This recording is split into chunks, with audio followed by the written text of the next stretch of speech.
नमस्ते मित्रों, आज हम जानेंगे भगवान श्री राम की लोकप्रियता इन कारणों से आज भी अमर है। भगवान श्री राम का जन्म त्रेता युग में माना जाता है।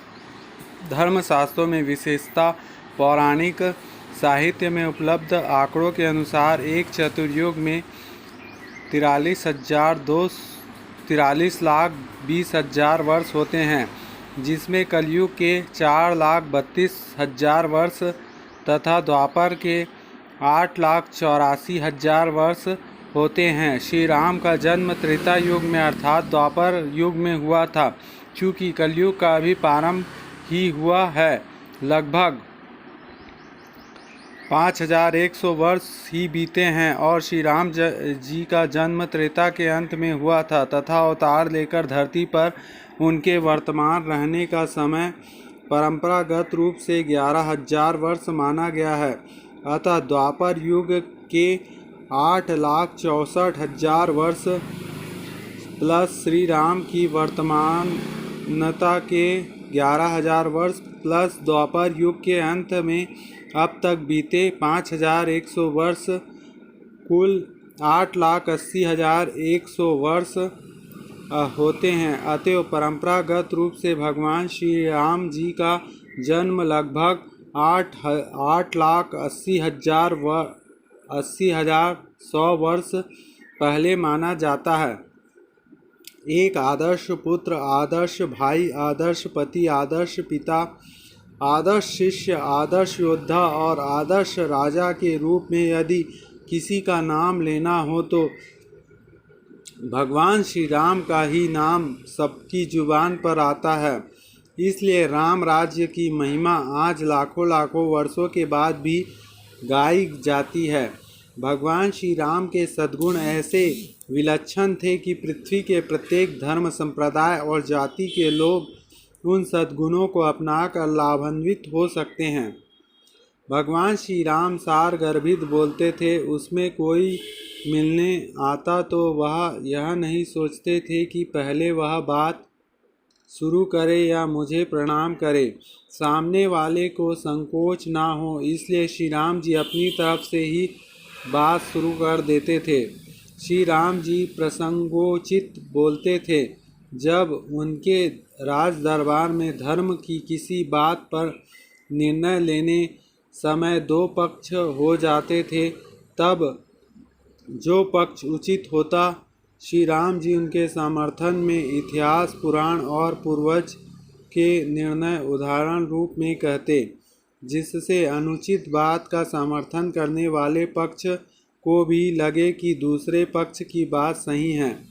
श्री राम जी दूसरों की बात बड़े ध्यान व आदर से सुनते थे।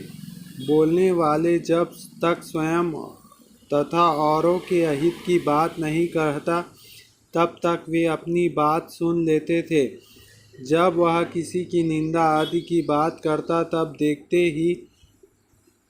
देखते कि इससे इसका अहित होगा या उसके चित्त का क्षोभ बढ़ जाएगा या किसी दूसरे की हानि होगी, तो वे सामने वाले को सुनते सुनते इस ढंग से बात मोड़ देते कि बोलने वाले का अपमान नहीं होता था। श्री राम जी तो शत्रुओं के प्रति भी कटु वचन नहीं बोलते थे। युद्ध के मैदान में श्री राम जी एक बाण से रावण के रथ को जला देते, दूसरा बाण मारकर उनके हथियार उड़ा देते। फिर भी उनका चित्त शांत और सम रहता था। वे रावण से कहते, लंकेश जाओ, कल फिर तैयार होकर आना।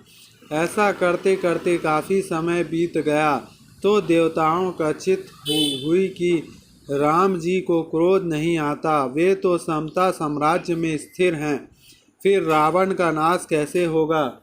लक्ष्मण जी, हनुमान जी आदि को भी चिंता हुई। तो देवताओं को चिंता हुई कि राम जी को क्रोध नहीं आता, वे तो समता साम्राज्य हैं। लक्ष्मण जी, हनुमान जी आदि को भी चिंता हुई। तब दोनों ने मिलकर प्रार्थना की, प्रभु थोड़े कोपायमान होइए। तब श्री राम जी ने क्रोध का आहरण किया। क्रोधम आवाहयामि, क्रोध अब आ जा।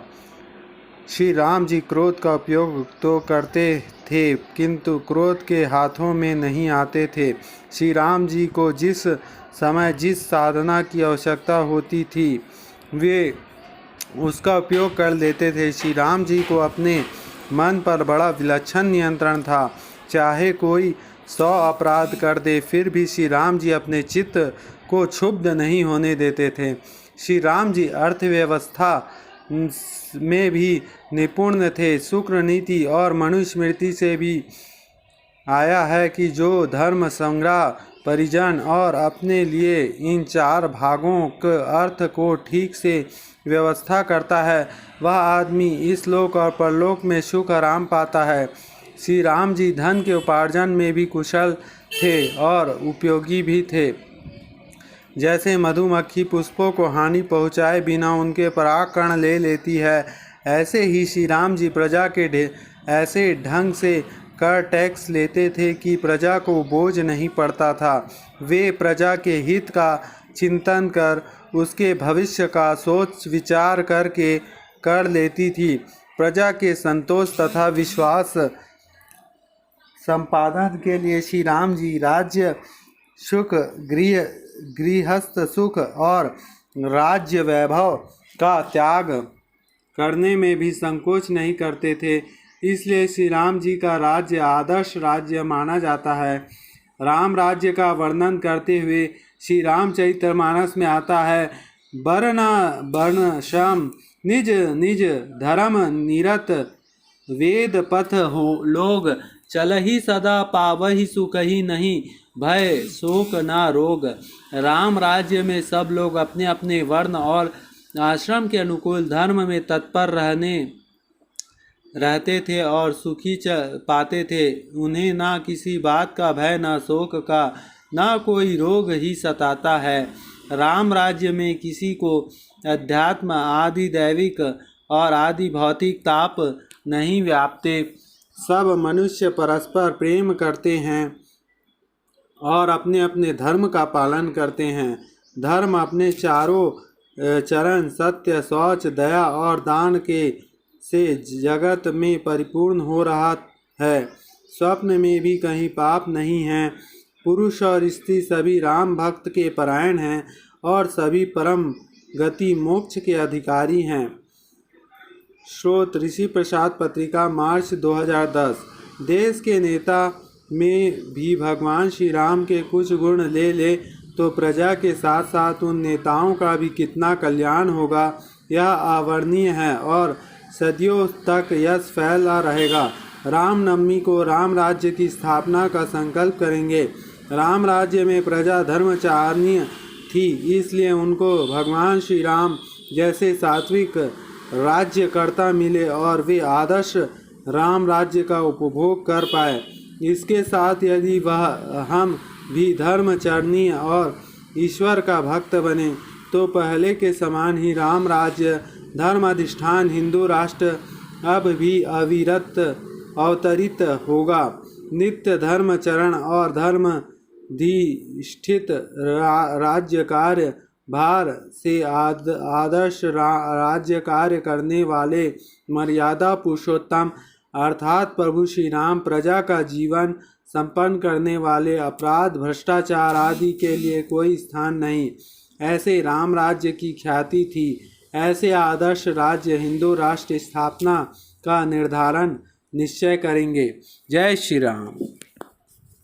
तो ये था राम राज्य और भगवान इस धरा पर लगभग 21,000 वर्ष तक रहे और राम राज्य जो 11 वर्ष तक किए थे, तो उस राम राज्य में बहुत ही लोग सुकून और चैन से रहते थे।